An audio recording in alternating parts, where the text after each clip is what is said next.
Ngayong araw po ay magluluto ako ng mozzarella chicken. And bumili pa po kami ng mga ingredients na kailangan po. Nalaga po muna ang manok para lumambot. Sa bawang, sibuyas, luya, paminta at asin.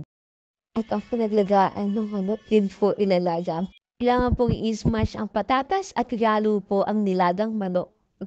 Habang pinaghalo-halo nila, piniprepare ko na rin po ang cheese na kakailanganin po natin mamaya. Prepare ko na rin po ang itlog. Yan po, yung quick melt cheese, flour, at ang breadcrumbs po. So, yan. So, kung makikita nyo po, andyan din po yung buto na pinag-alisan po namin ng laman. So, ilalagay ko lang po yung smashed chicken and potato. Huwag po kayong mag-alala, malinis po ang aking kamay. Nagugas po ako. Ilalagay ko na rin po yung cheese. So, andyan po si Ate Alma.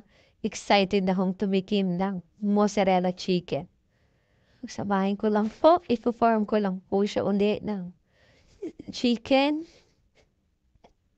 Medyo malaki po yung gusto ng mga bata na parang lollipop chicken pero big lollipop chicken po ito. Pagkatapos po ay ilalagay ko lang po siya sa may itlog. So, ipapaikot po siya. So, dapat lahat po ng chicken ay naisawsaw sa itlog. Then, ipapaikot din po siya sa may harina. After po ng harina, papaikot din po siya sa may breadcrumbs. Para kapag niluto po ay hindi po siya mamata. Habang niluluto po natin siya, tayo na po natin siyang mag-golden brown. Para at least luto po siya talaga hanggang sa loob. At pwede na po natin ihain sa pagkain. So yun, ito na po yung finished product. At excited na po yung aking mga anak. Enjoy na siya.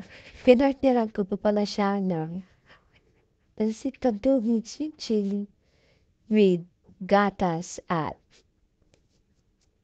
cheese.